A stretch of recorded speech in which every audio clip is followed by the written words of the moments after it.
Boa noite, todos bem?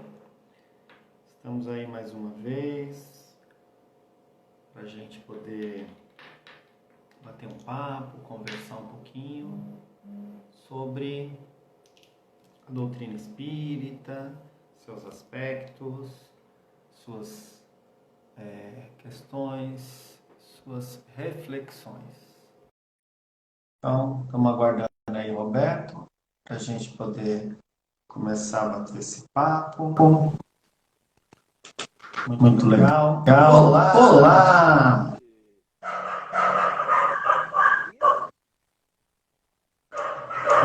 Ixi, a conexão. Você tá me ouvindo? Estou ouvindo aí cachorros. Ah, agora sim. Agora deu aquela melhorada. Ah, então regular. Era o plugzinho aqui. Que tava fora e eu tava ouvindo o som ambiente. Boa noite, Pronto. Roberto. Tudo bem com você? Boa noite, primão. Eu tô bem. Boa noite a todos que estão aí ingressando na nossa live. Que a paz do Mestre Jesus seja uma constante em nossas vidas, né? Com certeza, maravilha. Boa noite a todos que estão chegando. A gente combinou 6:01 para dar aquele 1 minuto do pessoal chegar, né? E gerar aquela curiosidade, né? 6:01, por que 6:01, né? Então, até o pessoal entrar mais algumas pessoas, né? A gente está fazendo esses encontros aí semanais, já estamos no 8º encontro já, né, Roberto? 2 meses, né? São 2 meses. 2 meses nós estamos aí, começamos num bate-papo aí e as coisas caminharam aí para encontros semanais, né? Bem legais, bem produtivos, bem importantes. O pessoal está dando feedback que está gostando também. A proposta inicial era a gente trocar impressões e as pessoas começaram a participar e estão curtindo aí. Bem legal. Só que tem um detalhe, ó. Assim, tem um detalhe. As pessoas estão me cobrando para a gente colocar YouTube, Facebook. Ontem, eu junto com meu filho, com o Ícaro, né? A gente sentou aqui e eu montei um estúdio aqui no meu apartamento, tá? Instalei aplicativo, instalei um aplicativo OBS, você pode interagir, mandando slides, o material que você tiver na frente da tela. Ó, é muito bom. Depois a gente vai trocar umas ideias sobre isso para a gente implementar, bacana. viu? Você já está usando o OBS, está gravando por ele ou não? Não. Porque eu não consegui, pelo OBS, solicitar para ingressar na sua live, ser um convidado. Eu não consegui. Aí eu tenho que estudar como é que a gente vai fazer, mas nós vamos trocar essas ideias aí, viu? Acho que me falaram também, um amigo que é engenheiro da casa também falou desse OBS, que a gente vai oportunamente conseguir, o que faz aqui, disponibilizar online em todas as plataformas, no YouTube, no Face, e a pessoa pode interagir com a gente em todas elas. Que bom, né? Ferramentas que a gente está aprendendo, né? Os dois tiozinhos da internet aprendendo ferramentas para a gente poder compartilhar e levar a doutrina a muito mais lugares, né? Levar essas reflexões nossas, que eu acho que está sendo importante nesses momentos mais sensíveis que a gente está passando, né? Antes da gente fazer a prece de abertura, eu queria lembrar a todos que estão participando que hoje, especificamente, a gente vai estar falando... a gente tem feito os slides, né? E geralmente as fotografias dos slides representam um pouco da temática que a gente vai falar, e a de hoje tem um garoto olhando no próprio espelho, né? Olhando no espelho e vendo a própria imagem, né? Que remonta muito ao que a gente vai bater um papo hoje, que é de conhecer a si mesmo, né? Conhece-te a ti mesmo. E isso está contido no capítulo 12 do Livro dos Espíritos, na terceira parte do Livro dos Espíritos, que a terceira parte tem pessoas que não são espíritas assistindo, né? Então é importante sempre a gente resgatar alguns conceitos, porque para nós é usual, é corriqueiro. Agora, para as pessoas, às vezes, são novidades. Então, o Livro dos Espíritos tem 4 partes. A primeira parte fala de Deus, dos atributos de Deus, da divindade. A segunda parte fala do mundo espírita e do mundo espiritual, né? Encarnação, reencarnação, essas questões. A terceira parte fala das leis divinas ou naturais, as leis morais, na verdade. E a quarta parte fala de esperanças e consolações. O tema que a gente vai abordar hoje, com o título de Conheça a Ti Mesmo, é um item do capítulo 12 da terceira parte, que fala da perfeição moral. Então hoje a gente vai acabar batendo papo, discutindo algumas coisas sobre virtudes e vícios. Aí você me corrige, Roberto, se eu estiver esquecendo de alguma coisa.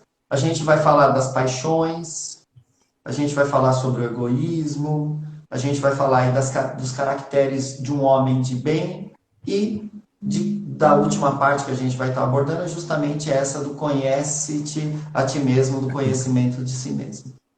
Bacana? Bacana. É essa a proposta? Muito bem, é isso aí.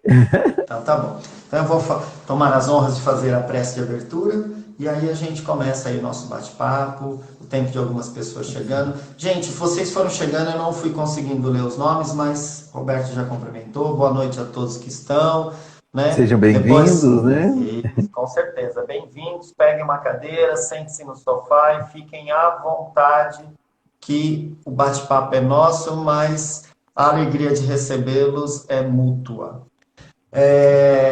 E aí, perguntas que vocês Não. tiverem relacionadas aos temas, podem colocando, porque aí, conforme o Roberto vai falando, eu vou vendo aqui as perguntas, vou organizando e aí fica mais fácil, tá bom? Muito bem. Então, eu vou pedir a todos que fechem os olhos, tranquilizem os seus corações, procurem esvaziar a mente das nuvens pesadas, das dificuldades, dos sofrimentos que estamos passando. Isso não vai eliminá-los, mas que nesses instantes, onde elevamos o nosso coração ao Criador, ao nosso Pai, possamos ir como crianças, humildes, não levando uma bandeja com todas as nossas dificuldades, as nossas angústias, mas deixando-as de lado. Porque como um pai amoroso, sabe das necessidades de cada um de seus filhos.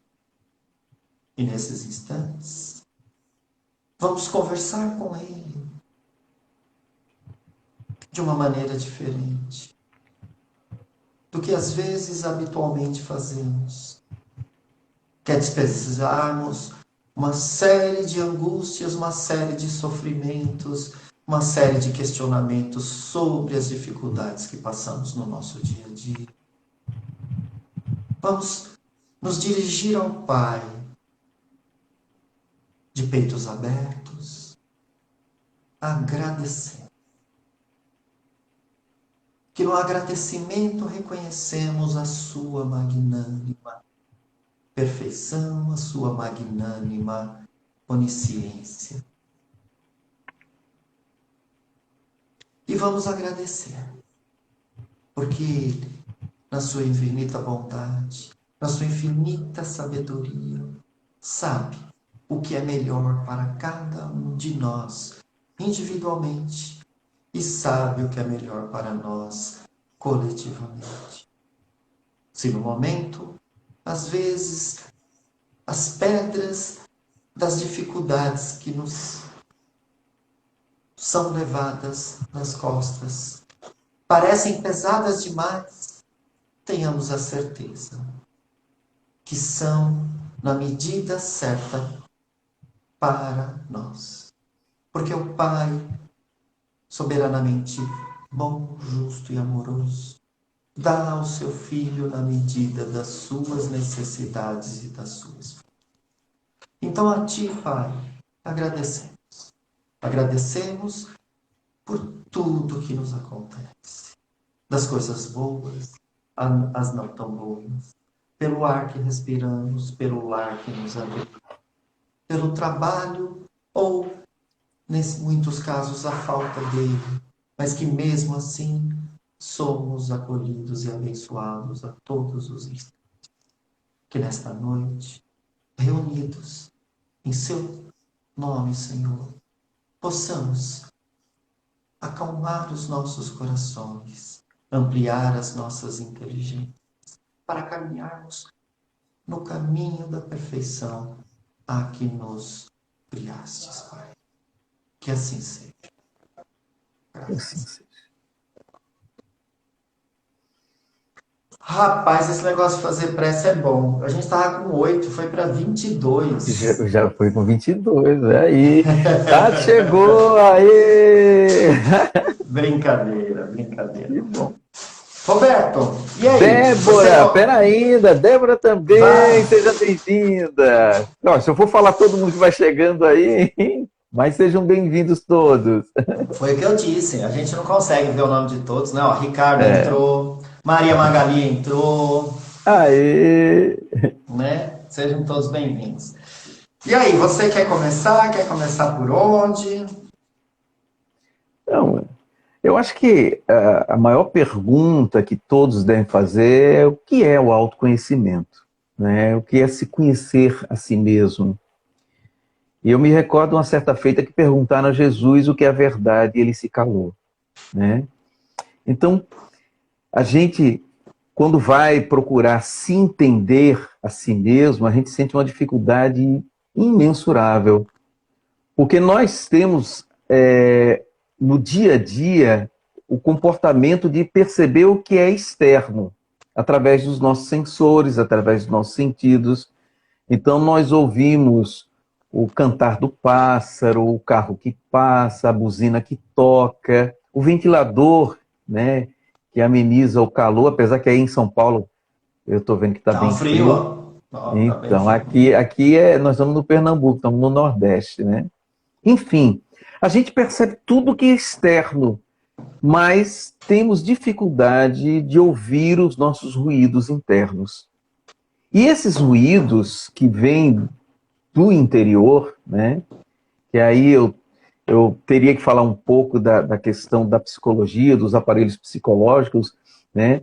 Mas o mais importante é a gente entender que nós temos níveis de consciência, né? Nós temos o consciente, que é o que nós estamos utilizando agora, temos o pré-consciente, que são informações que a gente precisa e vai pegar lá essas informações, como nome, data de nascimento, onde mora, nome do pai, e tem o nível inconsciente, tá? Isso eu estou falando do ponto de vista da psicanálise, tá? Enfim, e lá no nosso inconsciente tem uma gama de informações que a gente traz, inclusive de vidas pregressas, de vidas anteriores. E que a gente precisa ter um entendimento, porque é imprescindível a gente perceber onde nós estamos e o que nós desejamos.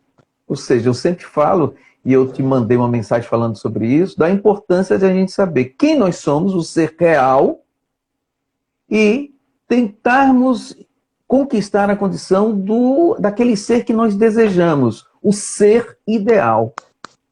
Então, a proposta da noite de hoje, em falarmos sobre autoconhecimento, em a gente conhecer quem somos nós, em todos os nossos níveis, é justamente esse, de tentar entender em que estágio evolutivo nós nos encontramos e para onde nós desejamos ir. Porque na questão 115 do Livro dos Espíritos, quando Kardec pergunta sobre essa questão do bem e o mal existente em nós, os Espíritos respondem que nós fomos criados simples e ignorantes. E que estamos passando por um processo evolutivo. E através das experiências reencarnatórias, estamos concomitantemente nos desvencilhando das imperfeições e estamos adquirindo conhecimentos, aprendizados, experiências que vão nos proporcionar este avanço na senda do progresso, que é a proposta maior, nos aperfeiçoar. Mas para isso a gente precisa saber onde nós estamos, para que a gente saiba o como e quando a gente conquistar aquilo que desejamos ser. Você falou uma coisa interessante, Roberto, que eu já discuti várias vezes em algumas palestras, desses níveis de consciência que a psicologia nos traz, né? E a psicanálise traz com nome, às vezes outras correntes psicológicas trazem com outro nome, Com mas outros nomes? basicamente, com outros nomes, mas basicamente é esse consciente, que é o aqui e o agora, né? O subconsciente, que é esse que você falou, que a gente vai acessar Sim. constantemente informações, e o inconsciente, né? Que está Uhum. lá.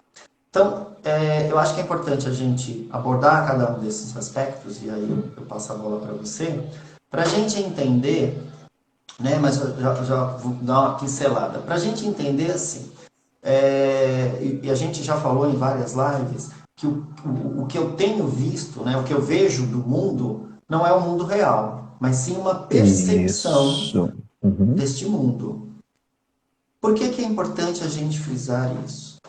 Porque este mundo real que a gente imagina, né, que na verdade é fruto dessa percepção, esses níveis de consciência são decisivos para nós entendermos o que se passa conosco, de fazer esse diagnóstico que você falou de onde nós estamos e para onde a gente quer chegar, né?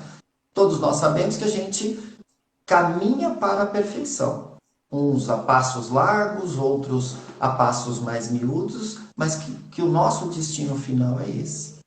E algumas pessoas às vezes têm dificuldades, e aí a gente vai conseguir, com esses níveis de consciência, entender, porque tem pessoas que ainda se comprazem, estão estagnadas no mal.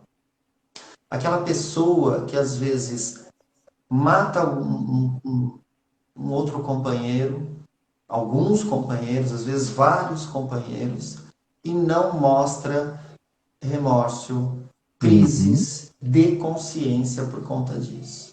Enquanto que outros espíritos encarnados, que às vezes pisa numa formiga, fica todo sensibilizado. Então eu acho que é legal a gente resgatar isso, que isso já dá um parâmetro para a gente, de acordo com esses níveis de consciência, já tirarmos algumas questões de críticas, por exemplo, né, de querer condenar aquele que mata a pessoa, né? Eu acho que é legal. Vamos lá? Vamos lá. A primeira coisa que seria interessante é fazer esse questionamento para nós mesmos. Quem somos nós? A gente precisa ter o prazer em nos conhecer, porque a gente tem prazer em conhecer os outros, né? A gente se apresenta e comumente nós apresentamos às outras pessoas os nossos títulos, o nosso sobrenome, né? A gente se atém a querer ser aquilo que está na carteira de identidade. O nosso nome, nacionalidade, naturalidade, filiação, né? E depois descrevemos os nossos papéis dentro da sociedade, como pais, como filhos, como irmãos, como Profissionais. profissionais, né? As profissões que nós exercemos, mas esquecemos de buscar a nossa essência, né? Então, de princípio, nós somos um ser, e já falei isso, me, se eu me recordo bem, né, nós falamos sobre isso numa live, que nós somos um ser biopsico-emocional, histórico-social. Então, olha a Sim. complexidade. Então, nós somos seres biológicos, nós temos aparelhos psíquicos, nós temos emoções, onde exteriorizamos os nossos sentimentos, nós temos uma história de vida, cada um tem uma trajetória diferente, e nós sofremos uma influência da nossa sociedade e da nossa cultura. E isso nós deixamos de lado a questão da nossa transcendência, de ser espíritos. Então nós podemos dizer que nós somos ser biopsique, espírito emocional, histórico, social. Então olha a Ave Maria. complexidade nossa. E através dessa complexidade, como você falou anteriormente, nós fazemos a interpretação do que nos ocorre, das situações que nós vivenciamos. Então, nós não vemos o mundo real. Isso costumeiramente estamos repetindo aqui para entender por que cada um encara as situações da vida e o mundo de formas diferentes. Por quê? Nós passamos por processos de crescimento e evolução, tá? E carregamos internamente no nosso aparelho psíquico estes níveis de consciência.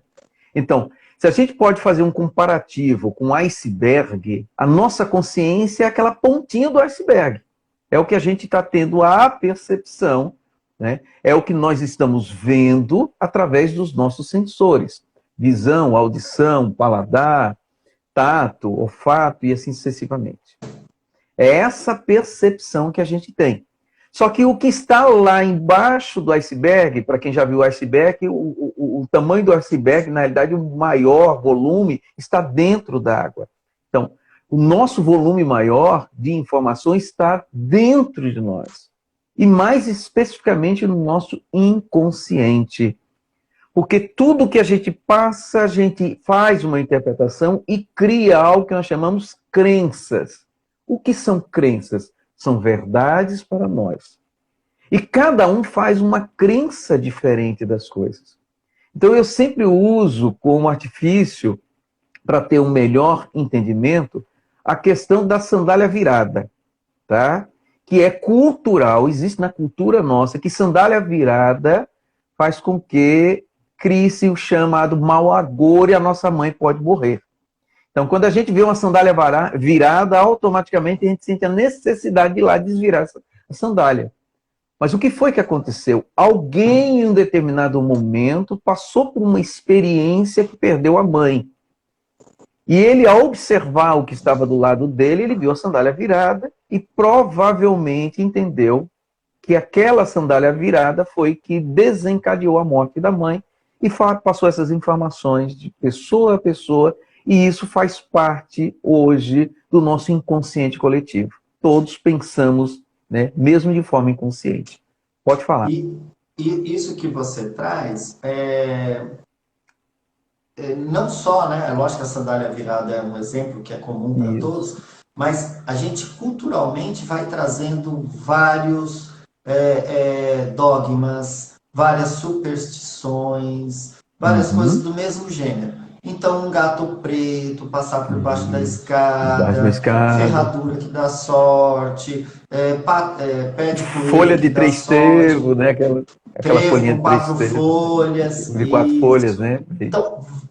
Então, várias culturas vão tendo essas simpatias, essas superstições, justamente de como alguém, em determinada fase, interpretou uma situação e passou isso para os outros.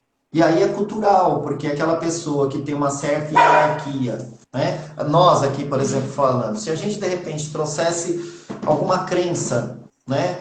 Algum ritual, alguma coisa, às vezes impressionaria as pessoas que estão nos assistindo e essas passariam para frente e criaria-se novas crenças. Que aí, muito que às vezes a psicologia, a programação neurolinguística fala de crenças limitantes.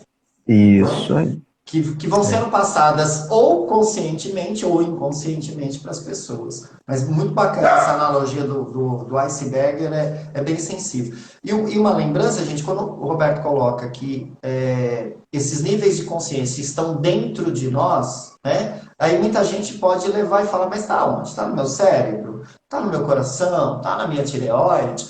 Estão no nosso espírito. O nosso espírito que armazena tudo isso.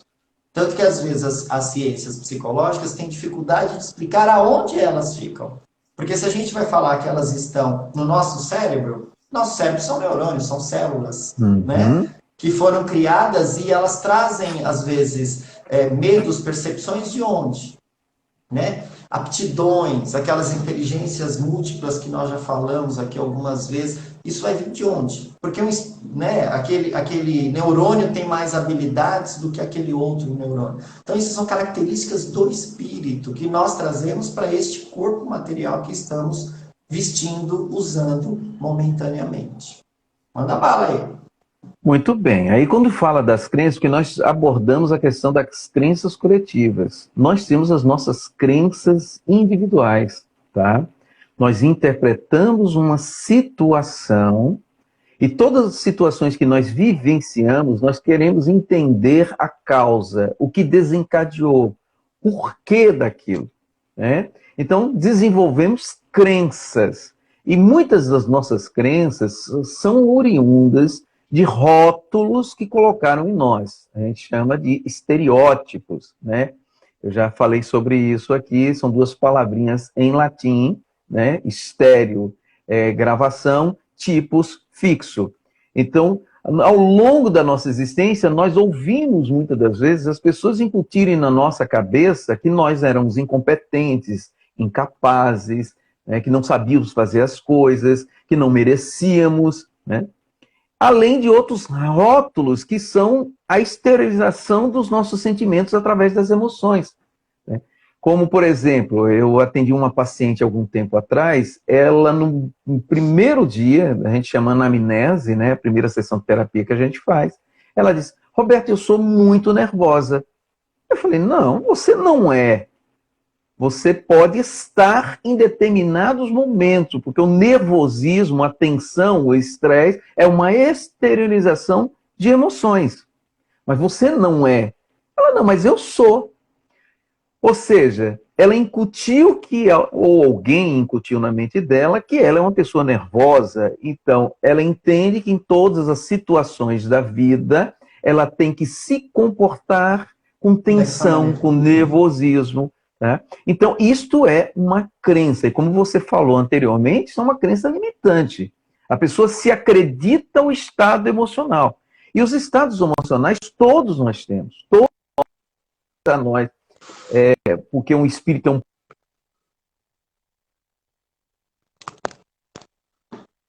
Oi, Roberto.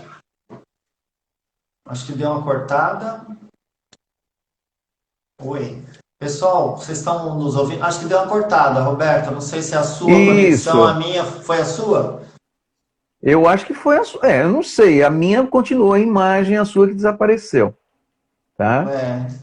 Tá. Mas o que eu quero dizer é o seguinte, só frisar o que eu estava falando, né? Que a gente entende que tem que ter determinados comportamentos e atitudes, porque nós nos rotulamos, ou alguém criou esses estereótipos em nós, e nós entendemos que temos que nos comportar daquela maneira. Ou seja, temos todos os estados emocionais, todos nós. Nós ficamos com raiva, nós ficamos tristes, nós ficamos com medo, nós ficamos alegres, ficamos felizes, porque isso é inerente a nós. E é necessário passar por essas experiências para tentar entender o que está dentro de nós desencadeando. Mas podemos observar que o nosso foco, muitas das vezes, ou na maioria das vezes, não é no que nós estamos sentindo, mas no que desencadeou, no que foi o gatilho. Ou seja, alguém diz uma palavra que nos ofende, e o nosso foco é na pessoa que desencadeou aquela situação. Mas a gente tem que entender por que que aquela palavra, aquela atitude, aquela situação desencadeou aquele estado emocional específico. Fiquei com raiva, eu fiquei triste, eu fiquei com medo, que a gente está falando aí das emoções básicas. Quer continuar? Você sabe que da questão das emoções básicas, legal, Sônia. A Sônia colocou uma observação aqui que a gente vai conversar daqui a pouco. Uhum. É bom. Você falou das emoções básicas, a gente já teve a oportunidade de conversar aqui, que elas não são ruins. Muito pelo contrário, elas são essenciais para a sobrevivência do ser humano, para a sobrevivência dos seres vivos, porque a gente trouxe que os animais também têm essas emoções básicas, né? Que é a tristeza, a raiva, né? O medo, a alegria, e você ainda colocou o amor nesse processo, e aí, por caso para os homens, né? Mas para os animais seriam justamente a tristeza, a raiva, o medo, a alegria. Né? Essas emoções, elas são essenciais do ponto de vista da nossa sobrevivência. E aí, das interpretações erradas que a gente faz do momento da ocorrência das emoções, né? Dos fatos que geram essas emoções, é que a gente vai ter interpretações equivocadas nela. E nós, ocidentais, temos um problema muito sério, porque nós não fomos criados para falar de emoções. Nós não falamos de emoções. Às vezes a gente vê as crianças, e é muito comum em crianças, e aí a gente faz essa analogia para poder entender, uma criança chuta ou joga algo. Ela é pequena, ela não consegue às vezes, e a maioria das vezes não consegue mesmo, verbalizar o que ela está sentindo. E aí cabe a nós, adultos, nomearmos para ela as emoções. Que a partir do momento que a gente nomeia aquela emoção, você jogou esse brinquedo porque você está frustrado, porque você está com raiva, porque você ficou chateado que eu dei uma bronca em você, a gente trazer o contexto e nomear, a gente vai fazendo uma educação emocional, que Augusto Cury fala muito disso. Que nós temos essa dificuldade de lidarmos com as nossas emoções. E aí crescemos, viramos adultos que têm essa dificuldade de trabalhar com essas emoções, de verbalizar, de falar. E aí muitas delas são limitantes, como você falou, geradoras de traumas. Né? E aí do que o nome dela, Sônia, colocou, um dos fatores, Sônia, às vezes da gente gerar o medo é o desconhecido. A gente não saber determinada situação que vai acontecer. Então, um exemplo de uma entrevista de emprego. A gente quer que dê certo aquilo, que eu vá, participe daquela entrevista, que a pessoa seja cordial comigo, educada, e que no final dê tudo certo. Mas todos esses vários fatores, como eu não tenho controle sobre eles, me geram uma expectativa que é o medo. E aí, no medo, a gente já teve a oportunidade de conversar também, todas as emoções, elas liberam substâncias no nosso organismo. No caso do medo, a gente tem uma preparação física para reações de luta ou de fuga.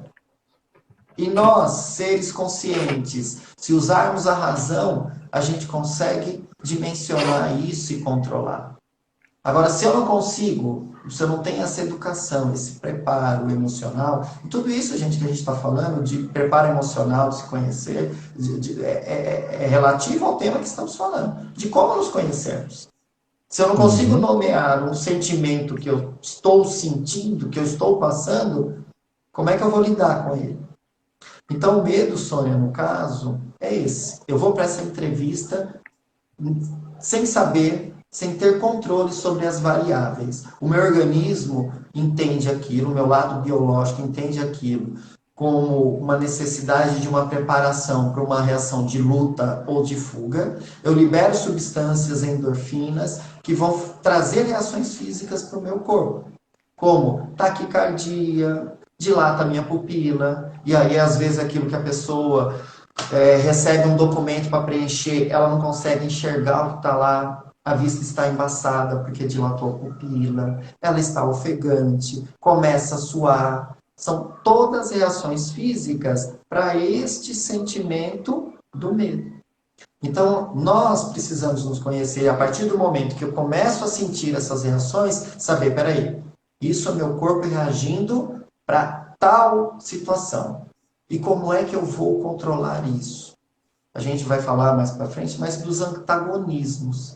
Então, qual que é a reação contrária do simpático, né? Que é o que prepara a gente para isso? É o parasimpático.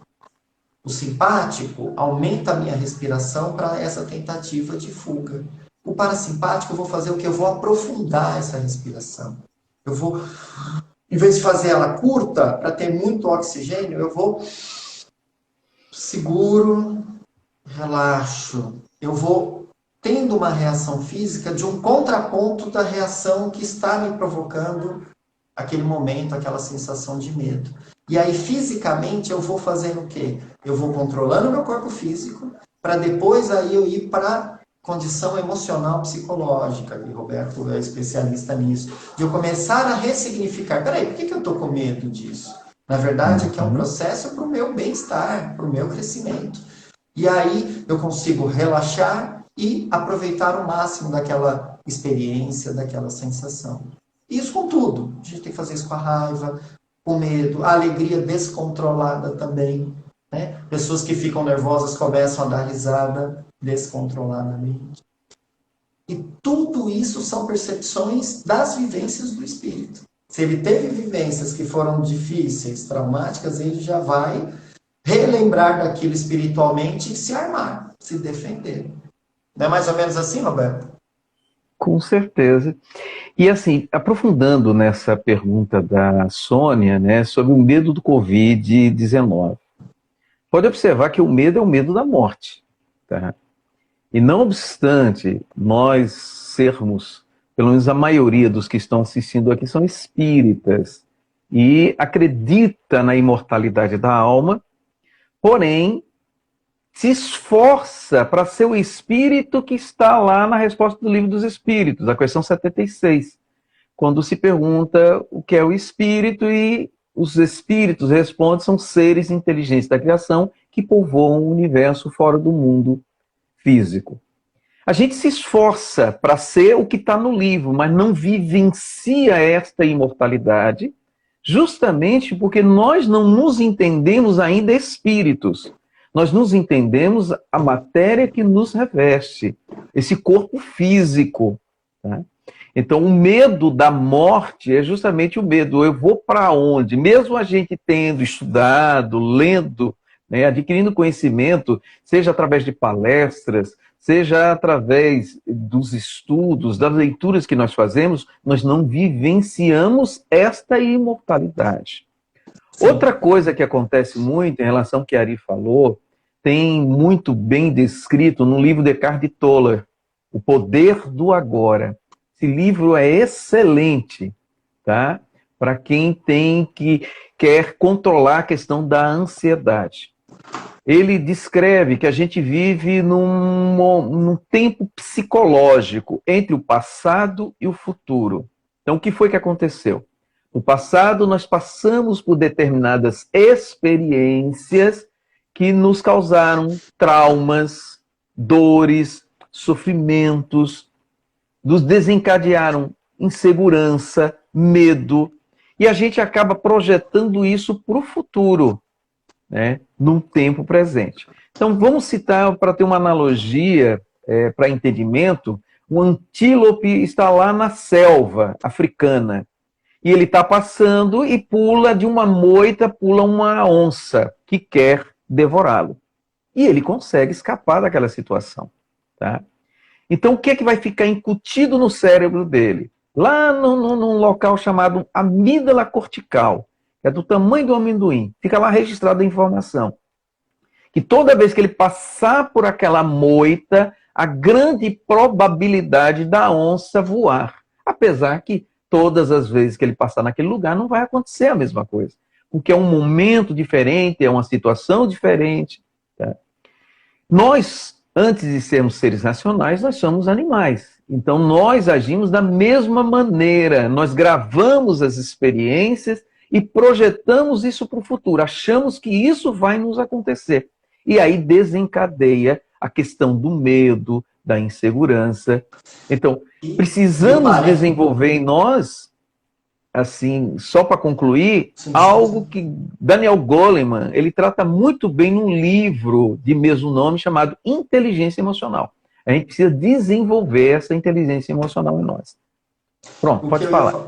Não, o que eu ia falar, ia complementar o que você falou, é que essa sensação, né, essa memória, né, das ações que aconteceram com o antílope aí que você falou, não são ruins, muito pelo contrário, são para a sobrevivência dela. Então, nós fazemos isso todos os dias. Quando a gente adentra num ônibus, o nosso cérebro, nosso olho corre por todas as pessoas que estão sentadas naquele ônibus e o nosso cérebro inconscientemente avalia todas as pessoas que estão ali. E aí, você pode ver que às vezes a gente escolhe sentar ao lado de uma pessoa que para nós não representa perigo. Ameaça, Ameaça, e isso, né? E isso é uma experiência particular. Às vezes a gente vai entrar, vai sentar do lado de um homem, vai sentar do lado de uma mulher, porque depende das experiências que a gente passou como um antílope. Então, se a gente teve uma experiência traumática, que foi assaltado, por exemplo, por uma mulher, quando eu entrar no ônibus, bater o olho, só tiver um lugar vazio do lado de uma mulher que se assemelha fisicamente à experiência traumática que eu tive, eu não vou sentar ali. Eu fico de pé, mas não sento do lado dela. Né? Então, isso é muito interessante porque muitas das nossas limitações no dia a dia são oriundas disso. E aí eu queria trazer para a gente entrar num aspecto, Roberto. Você falou uma coisa muito interessante, que a gente tem medo da morte. Porque a gente não, apesar de sermos espíritas, sabermos da sobrevida do espírito, no mundo espiritual, de vários livros que a gente lê, mas a gente ainda assim tem esse medo, o medo do desconhecido. E aí a gente fica na dúvida, como é que eu vou antagonizar, né, que a gente falou agora há pouco, este medo, mesmo eu tendo a parte racional, sabendo que eu vou ter uma sobrevida do espírito, como é que eu vou antagonizar para que este medo deixe de ser um medo e seja uma coisa natural? E aí lá na perfeição moral, dos vários vícios, né? E uma das características que nos leva a ter muito esse receio é o materialismo, o conforto da vida que nós estamos, apesar de você usar bastante aquela palavra bonita que Emmanuel gosta de falar, ergástulo, né? Ergástulo Que é uma carnal. prisão, ergástulo carnal, nosso corpo físico, que é uma prisão, mas para muitas pessoas é uma prisão confortável. Come chocolate, se veste bem, não está passando frio, não passa fome, tem outros confortos. Então a pessoa tem esse receio. Por quê? Porque ela está apegada a esta vida material. E como a gente faz para ter esse contraponto, esse antagonista? O que você acha que a gente poderia fazer para se desapegar desta vida material? Primeiro ponto, olha, o medo, ele é uma ferramenta importantíssima para a nossa vida, tá? O medo, ele estabelece os nossos limites. Então, você não consegue enfrentar obstáculos se você não tem a percepção do seu potencial, da sua capacidade, né? Então, se você vai pular um abismo, você tem que saber se você tem forças, né? O seu corpo físico, suas pernas, para você avançar e ir até o outro lado. Então, o medo é necessário, é imprescindível. Mas o que é que o medo nos convida a fazer? É justamente você se conhecer, tá?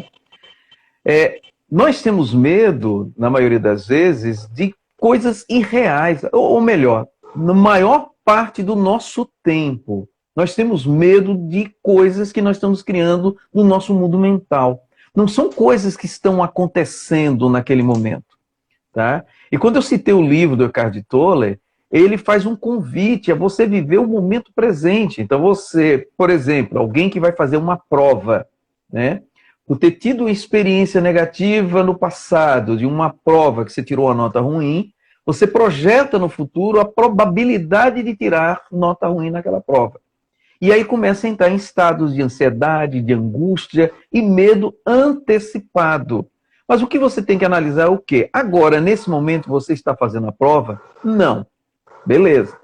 E para que você consiga tirar uma nota boa, baseado na experiência que você passou, o que é necessário? Uma preparação.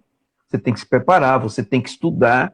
E aquilo que tiver dificuldade, pedir orientações àqueles outros que têm. E aí eu me lembrei de São Beda, né? Perguntar aquilo que se ignora. É um princípio básico. Se você tem dificuldade, vai buscar alguém que possa lhe dar o respaldo, que lhe possa lhe dar o suporte que você precisa. Só que a gente precisa conhecer a nós mesmos e qual o nosso propósito existencial. Primeiro, nós temos o entendimento que ninguém vive eternamente aqui na Terra. Nós não temos esse conhecimento? Temos. Nós passamos por um período, o maior que seja, se a gente olhar em relação à eternidade, é um estalar de dedos. Tá? Então, por mais que você viva, tem pessoas aí vivendo 120 anos, vamos dizer assim, né? Mas é muito rápido e em um determinado momento vai deixar. Então, nós não somos daqui. É o primeiro entendimento que precisamos ter. Se nós não somos daqui, então nós temos que vivenciar o nosso lado espiritual, a nossa essência. E um dos caminhos que a gente tem, por incrível que pareça, é a meditação. É você fazer uma viagem introspectiva, porque a gente faz muito viagem eu errei até o nome.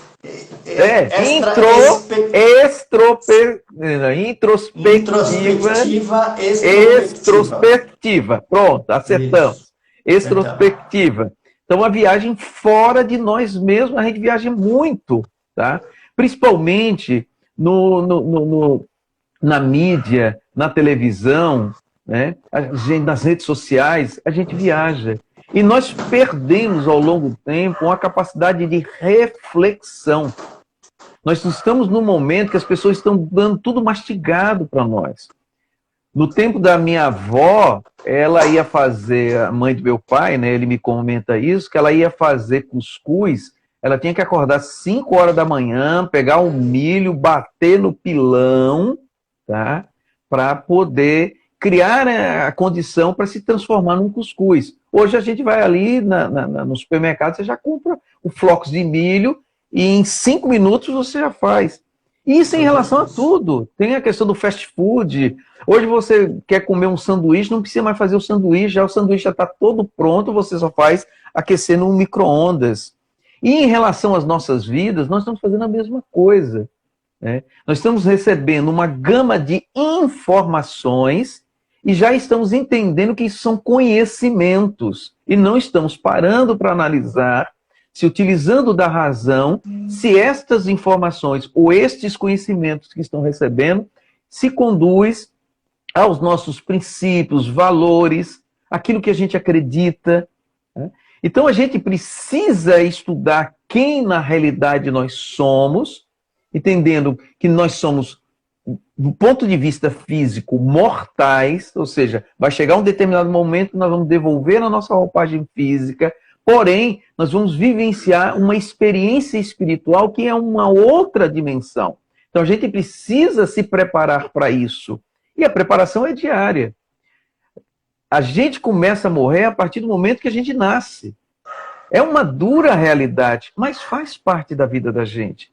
Então, daqui a pouco, nós vamos deixar o mundo físico, tá?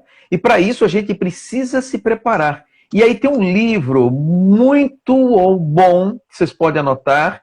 O nome do livro é Quem Tem Medo da Morte, de Richard Simonetti. Tá? Esse livro é muito interessante. Ele aborda o tema de uma forma humorística, né? Ele brinca muito com a questão da morte. Então você começa a ter uma visão diferente, né? Tanto é que um dos casos que ele conta, que eu acho muito interessante, é de uma pessoa que estava, uma senhora que estava numa esquina e aí veio um bandido abordá-la, né, para roubar-lhe a bolsa e os pertences, né? E ela olhou, ele, mãos para cima, ela ficou olhando para ele. Olha, isso aqui é um assalto, me dê sua bolsa. Ela olhou, daqui a pouco, você não vai me dar? Ela disse, olha, quando eu era encarnada, várias vezes eu fiquei numa esquina e ninguém nunca me assaltou. Agora que eu desencarnei, que eu morri, as pessoas só vivem querendo me assaltar. Enfim, né? E aí o bandido saiu correndo e disse que ele corre até hoje, né? Então, para a gente deixar de ter medo é ter conhecimento, tá? A gente começar a entender o que é a vida, o que é a morte, qual é o processo evolutivo que a gente passa aqui pelo mundo, por que aqui nos encontramos e conhecer os nossos potenciais, que é algo que a gente vai falar, vai abordar um pouco mais aí na frente. Você... o pessoal está falando que está cortando um pouquinho o som, Roberto. Então eu vou falando um pouquinho, se você conseguir ver aí a sua conexão um pouquinho. Deixa eu ver, eu vou pegar meu outro fone aqui. Pode falar. O pessoal, uma coisa bem interessante, Roberto, que você falou, a gente corre, né? Você trouxe o aspecto da gente conhecer esse lado que é o processo do desencarne, a nossa vida, né? Após essa existência. Esse livro do Simonetti é muito bacana mesmo, bem... Bem legal. Tô com eco agora. Peraí, ainda que eu vou tirar o eco aqui. Eu vou colocar esse outro fone de ouvido para ver se eu ver o fone. Tá me ouvindo agora? Opa, ficou bom. Tá? Normal. Tá. Maravilha. E aí, você trouxe esse aspecto bem interessante, que a gente tem que estudar, né? O conhecimento, a inteligência vai nos preparar para essa mudança para a vida além túmulo. Só que a gente precisa prestar atenção que nós estamos numa vida de encarnado, e ainda mais a vida recente, nossa, atual, que nós estamos correndo muito. A gente corre, corre, corre, corre, corre e acaba não saindo de nenhum lugar. Porque quando a gente traz um tema que seria conheça-te a ti mesmo, e eu corro das minhas 24 horas diárias, se a gente fizer um cronograma, eu estou o tempo inteiro ocupado, tudo cronometrado, ajustado, certinho, a gente não tem tempo de ficar consigo mesmo. Aquele momento que você falou da meditação, né? Do conhecer-se, que é a tônica de hoje, e depois a gente vai falar de Santo Agostinho, que traz muito isso do conhecer-se, a gente não tem tempo de se conhecer. Porque a gente corre muito atrás da vida material, atrás de tudo. E essa correria é uma fuga. E aí nós falamos lá do consciente, do subconsciente e inconsciente. É uma fuga inconsciente de ficar conosco mesmo. Temos medo de ficarmos conosco. Porque quando a gente ficar com a gente vai ter que se dar conta dos nossos fantasmas, dos nossos medos, das nossas inseguranças, das coisas que a gente fez e vai ter que refletir. Então a gente está nesse mundo numa correria.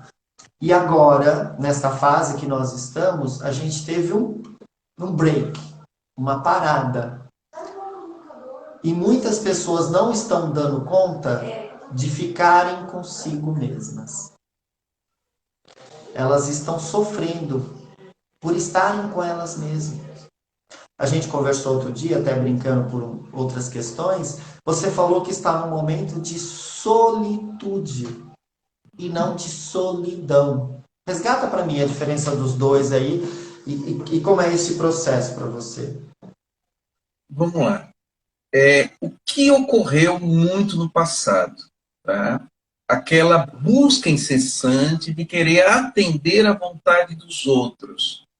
Por me encontrar com a autoestima baixa, medo, a insegurança, acreditando que a minha felicidade só hoje eu estou para colocar as palavras viria à tona, né? Só viria à tona depois que as outras pessoas estivessem felizes e satisfeitas. Eu passei por várias experiências desse tipo. E no momento que eu fiquei só, o que foi que eu vi? A felicidade é algo que está dentro de mim. Eu não dependo das outras pessoas para ser uma pessoa feliz.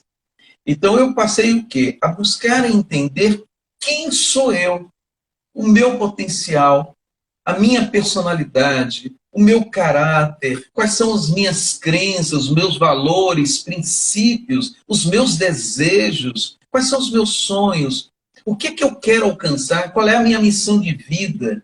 Então, este momento, para mim, está sendo justamente deste encontrar quem eu sou. E a partir do momento que eu percebi o potencial que eu tenho, não obstante, entender as minhas imperfeições, os meus limites, o meu atraso espiritual, que é inerente aos espíritos que aqui se encontram aqui na Terra, eu sei que eu tenho um potencial muito grande, que precisa ser explorado. Então, o meu trabalho como terapeuta, por exemplo, está fazendo com que eu coloque para fora todo esse potencial que eu tenho, conhecimentos, experiências de vida e aprendizado. Né? E aqui eu queria abordar uma frase de Manuel Filomeno de Miranda, no livro Bastidores da Obsessão, que ele fala o seguinte: Eu procurei Deus e não encontrei. Busquei a mim mesmo e não achei. Procurei o próximo e encontrei os três. Olha que frase interessante. Tá? Tem uma frase de Protágoras, de um filósofo grego, que ele diz que o ser humano é a medida de todas as coisas. Ou seja, quando a gente julga alguém, quando a gente avalia, mede, quando a gente critica o comportamento de alguém, isso está baseado em nós. Então, é nesse momento que a gente tem que fazer essa viagem introspectiva, tá? E tentar entender, mas por que eu estou chamando determinada pessoa de egoísta?